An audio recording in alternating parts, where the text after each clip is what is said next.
Di dalam sejarah peradaban Islam, kita mengenal ada sosok perempuan, sosok wanita yang cukup tangguh, pemberani, dan sangat memiliki pengaruh besar di kalangan masyarakat Jazirah Arabia, yaitu Hindun binti Utbah. Hindun binti Utbah ini adalah istri dari Abu Sufyan bin Harb. Beliau juga ibu dari seorang pendiri Bani Umayyah, yaitu Muawiyah bin Abu Sufyan. Dan Hindun ini adalah ibu tiri dari Ummu Habibah, salah seorang istri dari baginda Rasulullah sallallahu alaihi wasallam. Hindun binti Utbah ini wanita yang sangat brilian, pandai bicara dan fasih. Selain beliau pandai bersyair, pandai membuat kata-kata yang indah dalam syairnya, Hindun binti Utbah ini juga pandai bermain pedang. Bahkan beliau pandai dalam berkuda, sehingga kiprahnya dalam masyarakat sangat diperhitungkan. Bahkan keberaniannya dalam peperangan pun patut diacungkan jempol. Sangat pemberani betul. Ini terlihat dari beberapa peperangan besar yang dialami oleh umat Islam menghadapi kaum kafir. Hindun binti Utbah ini selalu ikut serta. Dia ikut berjibaku menyelinap di balik pasukan-pasukan muslim membawa obat-obatan untuk mengobati para pejuang-pejuang muslim yang terluka. Dan hebatnya Hindun ini, dia nggak pernah kenal takut menghadapi senjata. Bahkan dia kalau ikut perang itu selalu memberikan motivasi, menabuh genderang perang, memberikan semangat, spirit kepada pejuang-pejuang muslim. Dan beliau suka menghalau ketika ada beberapa orang yang mungkin takut, mentalnya menjadi ciut ketika berperang kemudian hendak lari, itu dihadang oleh Hindun ini. Termasuk ketika suaminya sendiri, Abu Sufyan, ketika berperang melawan orang-orang kafir, sempat mungkin ada perasaan takut menghadapi musuh yang begitu gagah berani. Abu Sufyan ini dia sempat hendak lari dari peperangan, dihadang oleh Hindun, istrinya itu. Suamiku Abu Sufyan, mau kemana kau? Kamu mau lari dari perintah Allah? Kamu mau lari dari surganya Allah? Jangan pernah takut, teruslah berjuang sampai titik darah yang paling penghabisan. Jangan pernah mengenal musuh Allah. Lihat di sana di depan, Allah menyediakan pintu surga. Terus suamiku, berjuanglah sampai titik darah yang paling penghabisan. Jangan pernah kamu takut mati. Kalau toh kamu mati, matimu dalam kondisi mulia, dan insya Allah kau mendapatkan surga. Akhirnya Abu Sufyan yang sempat ciut nyalinya ketika berperang terbakar kembali. Jadi beliau suka memberikan semangat kepada pejuang-pejuang muslim.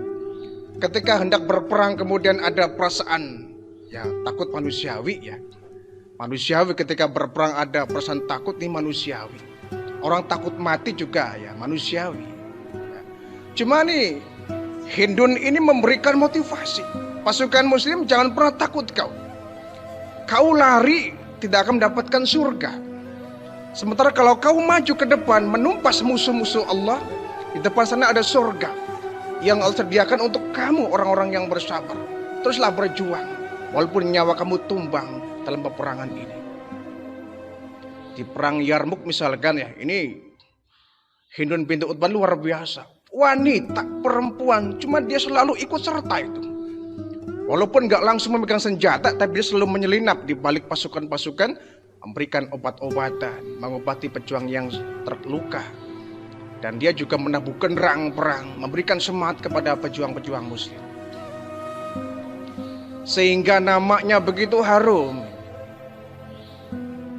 Namanya dikenal orang banyak di Jazirah Arabia, kota Mekah khususnya. Hindun binti Utbah ini. Sehingga patut diajukan jempol keberaniannya. Nah, Sebetulnya sebelum Hindun binti Utbah ini diberikan hidayah oleh Allah, Hindun binti Utbah ini termasuk wanita yang sangat benci dengan baginda Rasulullah sebelumnya ya. Sangat benci dengan baginda Rasulullah. Sangat benci dengan ajaran Islam. Pun demikian suaminya Abu Sufyan yang selalu berkumpul bersama Abu Jahal, Abu Lahab. Abu Sufyan pun sama, termasuk orang yang sangat benci kepada baginda Rasulullah sallallahu alaihi wasallam. Tapi ketika hidayah diberikan kepada Hindun dan keluarganya, beliau menjadi orang yang sangat rendah hati dan sangat pemurah. Dulu ketika Hindun ini belum mendapatkan hidayah, beliau dikenal dengan wanita akilatul kitbah. Apa itu? Wanita sang pemakan hati sang singa Allah, yaitu Hamzah. Karena dia pernah memakan daging hati dari jasad Hamzah paman baginda Rasul. Karena terbakar emosi. Ini berawal dari Perang Badar ya. Perang Badar yang terjadi tanggal 17 Ramadan tahun kedua Hijriah. Perang Badar ini perang pertama pasukan muslim menghadapi kaum Quraisy, kafir Quraisy. Yang jumlahnya sangat tidak seimbang. Pasukan muslim 300 orang, pasukan kafir 1000 orang. Tapi karena Allah memberikan kemenangan berpihak kepada pasukan muslim, kemenangan berpihak kepada kaum muslimin. Jadi pasukan yang 300 bisa mengalahkan pasukan kafir yang 1000 orang. Nah, dalam perang Badar itu keluarga Hindun binti Utbah ini, ada Utbah bin Rabi'ah, ayah dari Hindun, ada Syaibah binti Rabi'ah, paman dari Hindun, dan Walid bin Utbah yang merupakan saudara kandung dari Hindun ini. 3 orang keluarganya mati dalam perang Badar. Siapa yang menghabisi nyawa 3 orang keluarga Hindun ini? Beliau adalah singa Allah, yakni Hamzah bin Abdul Muttalib, paman dari baginda Rasulullah. Hamzah inilah yang kemudian menghabisi 3 orang keluarga dari Hindun binti Utbah ini.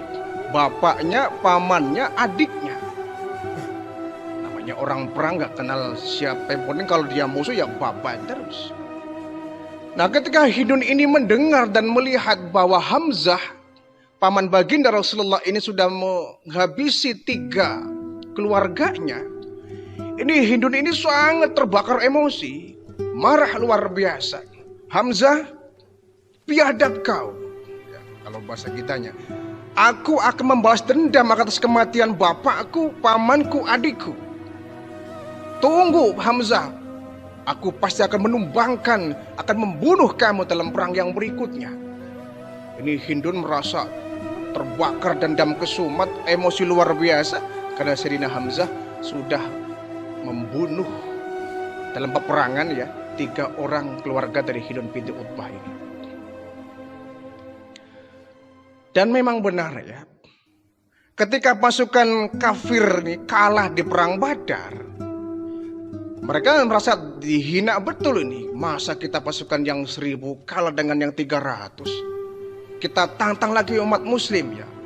Kaum kafir ini Abu Jahal, Abu Lahab ya, membentuk lagi pasukan perang yang hebat. Dan kali ini Abu Sufyan, suami dari Hindun binti Utbah ini langsung ikut menjadi panglima perang. Jadi perang Uhud terjadi sebagai ajang balas dendam atas kekalahan kaum kafir pada perang Badar. Terjadi tanggal 13 Syawal ya, tahun ketiga Hijriah. Perang Uhud pun terjadi. Ini kali ini pasukan lebih berat ya. Pasukan kafir 3.000 orang, pasukan muslim hanya 1.000 orang. 1.000 itu pun ya, kemudian ada orang ya sebanyak 300 pasukan muslim yang kemudian dia berkhianat. berkhianat hingga keluar dari pasukan muslim, sehingga yang 1000 itu menjadi 700. 700 menghadapi pasukan yang 3000. Nah, kali ini baginda Rasulullah betul-betul membuat satu strategi. Ini pasukan kita hanya 700 ini melawan 3000 kayaknya sangat begitu berat. Nabi membuat strategi cantik. Pasukan muslim dibagi menjadi 3 kelompok besar. Satu kelompok di tengah-tengah medan perang sebagai penyerang utama. 2 kelompok Nabi pasang di sayap kanan dan sayap kiri sebagai pasukan panah. Nah, ketika perang Uhud ini terjadi, dendam kesumat yang menyelimuti Hindun binti Utbah atas kematian 3 orang dekatnya, dia kemudian menyuruh Wahsy al-Habsyi, seorang budak. Wahsy, aku kasih tugas buat kamu. Apa tuanku? Nanti di perang Uhud ini, kau cari, kau incar orang yang bernama Hamzah. Kenapa tuanku? Dia, Hamzah, yang telah menghabisi 3 orang yang aku cintai. Bapakku, pamanku, dan adikku. Kau incar Hamzah, kau bunuh dia. Baik tuanku, kata Wahsy bin Habsyi ini. Nah, perang Uhud pun terjadi. Nabi sudah memasang siapa yang di sayap kanan, siapa di sayap kiri, siapa yang di tengah. Kata Rasulullah, wahai pasukan muslim orang yang beriman, tetaplah aku sudah membagi kalian di 3 tempat. Jangan pernah ada yang bertukar tempat tanpa seizinku. Apalagi ada yang berpindah atau dia mencari tempat yang tidak aku sukai. Pokoknya tetap kalian tempat masing-masing. Apapun yang terjadi, tidak ada yang berpindah tempat. Tidak ada yang pergi. Jangan pergi, jangan bergeser dari tempat yang sudah aku tentukan, kata baginda Rasul. Baik ya Rasulullah. Terjadilah perang Uhud yang sangat luar biasa. Pasukan kafir ya memang dia sedang merasa dendam ya.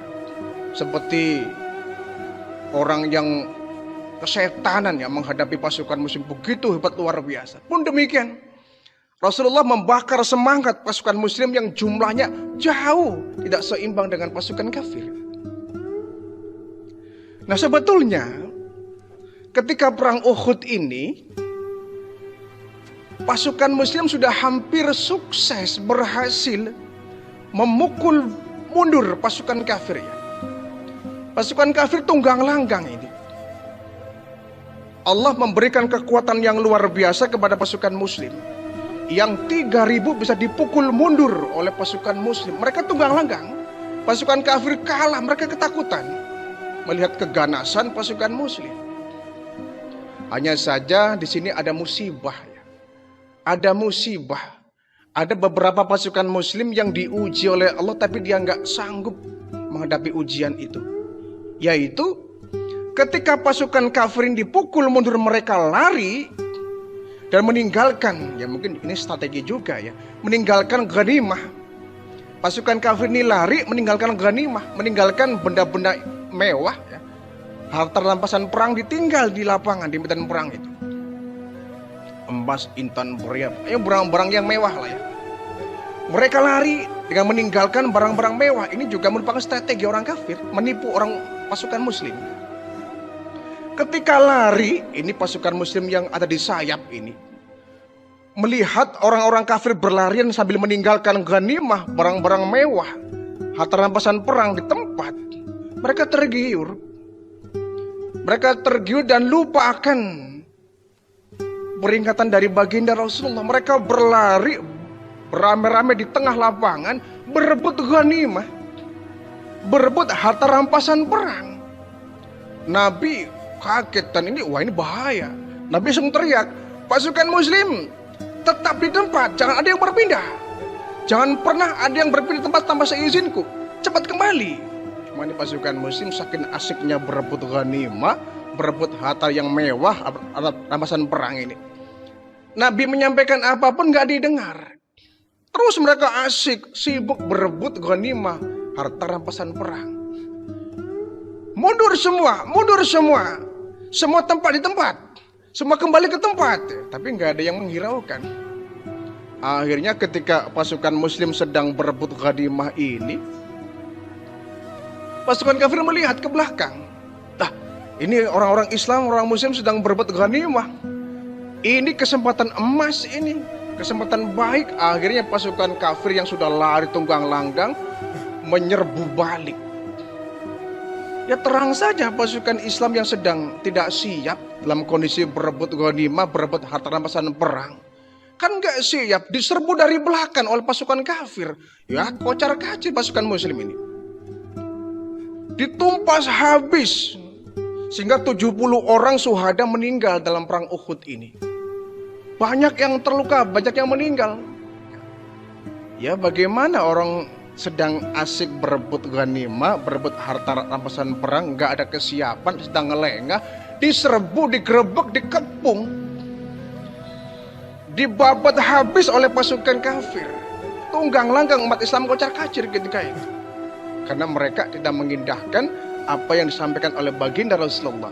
Apapun yang terjadi, jangan pernah ada yang pindah, beranjak dari tempat masing-masing.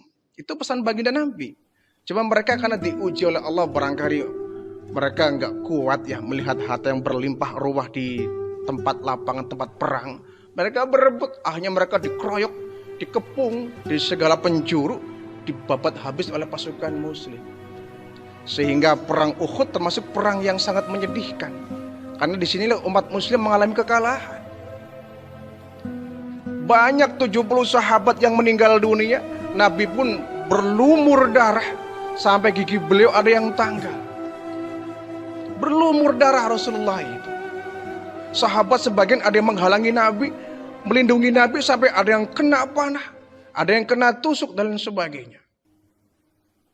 Termasuk di antara yang meninggal adalah Hamzah, Sayyidina Hamzah yang merupakan musuh bebuyutan dari Hindun binti Utbah ini. Wahsy al-Habsyi bekerja dengan sangat bagus dia ketika berperang.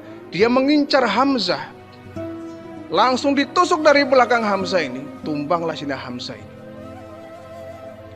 Nah ketika perang kemudian selesai, pasukan muslim pun pulang, dan kekecewaannya pasukan kafir pun pulang. Ini Hindun tetap berdiam di tempat. Dia nyuruh sebagian pasukan kafir, tolong hitung berapa orang yang meninggal dunia, dan tolong carikan orang yang bernama Hamzah. Dicari mayat Hamzah ini, jenazahnya ketemu. Hindun ini dendam kesumatnya masih kuat melekat. Dia masih ingat, wahai Hamzah, sekarang kau mati di sini. Setahun yang lalu kau menghabisi nyawa bapakku, pamanku, adikku. Sekarang kau mati di sini. Rasakan kau Hamzah. Kata Hindun, hidungnya diiris, telinganya diiris, digunakan sebagai kalung, dibikin kalung. Saking gemes dan marahnya itu. Bukan hanya itu, badan Hamzah dibelek menggunakan pedang, dirobek menggunakan pedang perutnya, diambil hatinya, dikunyah oleh Hindun binti Utbah ini. Dikunyah dengan penuh emosi, cuma nggak sempat menelan karena dia nggak sanggup ya. Hanya dikunyah saja. Subhanallah, itu seorang wanita berani menyobek perut jenazah mayit ya.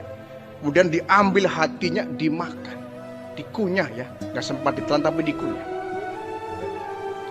Itulah ya dendam kesumat dari Hindun binti Utbah ini atas kematian 3 orang saudaranya. Sehingga beliau dikenal dengan Aqilatul Khitbah, wanita sang pemakan hati. Kata Rasulullah, pasukan muslim 70 orang, diantaranya adalah Hamzah yang meninggal dunia. Ruh mereka bersama burung-burung yang indah di sorga. Subhanallah.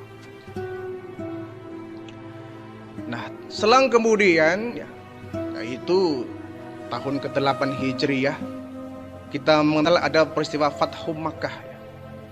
Fathum Makkah ini adalah peristiwa di mana Rasulullah dan para sahabat pasukan muslim dengan begitu gagahnya menaklukkan kota Mekah. Orang-orang Mekah, mereka tidak berani melawan. Nah, orang-orang Mekah ketika itu Fathu Makkah, Allah berikan hidayah. Idza jaa nasrullahi wal fath wa ra'aitan nasa yadkhuluna fi dinillahi afwaja. Ketika datang pertolongan Allah, Fathu Makkah terjadi. Kau lihat manusia Muhammad, mereka orang-orang Mekah berbondong-bondong masuk Islam. Termasuk diantaranya adalah Hindun binti Utbah ini. Allah memberikan hidayah kepada Hindun yang dulunya adalah wanita garang, wanita ganas yang telah memakan hati dari Hamzah ini. Allah berikan hidayah sehingga ketika Fathu Makkah ini, Hindun izin kepada suaminya Abu Sufyan, saya akan menghadap Muhammad. Mau ngapain kamu? Saya mau menyatakan diri masuk Islam. Yang benar kamu? Iya. Kenapa kau tiba-tiba mau ikut ajaran Muhammad? Bukankah dulu kau orang yang sangat benci kepada Muhammad? Iya, dulu aku memang benci dengan Muhammad dan benci ajarannya. Tapi kok saya ketika lihat ada orang yang sedang sholat, sujud, ruku, duduk di antara dua sujud, menikmati, nikmat betul. Saya kok merasakan kayaknya nikmat ya. Ajaran Muhammad kan ajaran yang luar biasa. Ibadahnya, penyembahannya kok enak ya. Ada rukunya, ada sujudnya. Orang sampai nangis ketika ruku, ketika sujud. Kayaknya enak. Kayaknya aku kalau ikut sujud di antara mereka, ikut nangis nikmat kayaknya. Dan aku yakin kayaknya Muhammad itu bukan sembarangan orang. Dia Rasul. Dia menyampaikan ajaran yang gak main-main. Oleh sebab itu, wahai suamiku, antarkan saya ke Muhammad. Ya sudah, kalau kau punya niat seperti itu, baik saya antarkan. Cuma Rasulullah masih marah dengan Hindun ini ya, peristiwa beberapa tahun yang lalu. Sehingga Hindun takut. Hindun takut ketemu baginda Rasul. Kalau Nabi itu marah, kemudian ya, justru akan membunuh Hindun ini. Sehingga Hindun ini dia pakai cadar. Pakai cadar, mukanya rapat, ya, nggak terlihat, hanya mata saja. Dia datang menemui baginda Rasulullah. Wahai Muhammad, hari ini aku menyatakan masuk Islam dan aku ingin mengikuti ajaranmu. Tolong baiatkan aku. Nabi nggak mengenal bahwa itu adalah Hindun binti Utbah karena dia pakai cadar. Cuma lama-lama Nabi curiga, kok suaranya aku kenal ini. Aku kenal suara ini, siapa ini? Kau Hindun bukan? Iya Muhammad, tapi aku sudah sangat menyesal Muhammad. Aku malu, aku menyesal kejadian yang telah lalu. Sekarang aku nyatakan masuk Islam Muhammad, dan engkau Muhammad adalah benar-benar seorang Nabi dan Rasul. Aku nyatakan diri asyhadu an la ilaha illallah wa asyhadu annaka ya Muhammad Rasulullah. Hindun binti Utbah masuk Islam. Masuk Islam, kemudian suaminya pun diajak masuk Islam. Akhirnya Hindun dan suaminya Abu Sufyan dua-duanya masuk ke dalam agama Islam. Setelah Hindun ini masuk Islam, berbalik arah. Yang semula Hindun ini sangat benci kepada baginda Rasulullah, ini Hindun sangat begitu cinta kepada baginda Rasul. Dan dia siap membela apapun yang terjadi pada kaum muslimin. Akhirnya dia sisa hidupnya dia pergunakan untuk kepentingan Islam.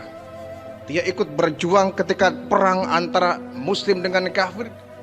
Hindun selalu ikut berperang. Sehingga pantas ketika suaminya hendak lari dari peperangan, sempat dihalau oleh suaminya. Wahai Abu Sufyan, kau malulah. Kau berjuanglah. Kalau kau sebagai seorang muslim, kau berjuanglah sampai titik darah yang paling penghabisan sebagai bentuk tebusanmu dulu pernah berjuang melawan orang-orang Islam. Ya, kita dulu berjuang melawan orang-orang Islam. Ketika kita diberikan hidayah oleh Allah menjadi pengikut Muhammad, maka kita harus berjuang bagaimana menumpas musuh-musuh Allah. Itu Hindun semasa hidupnya beliau berjuang untuk kepentingan Islam, ikut berperang, berdakwah, menyampaikan ajaran Islam kepada kaum-kaum perempuan di masa itu. Sehingga kiprahnya sangat diperhitungkan. Hindun binti Utbain salah satu wanita yang kiprahnya sangat besar terhadap peradaban Islam ketika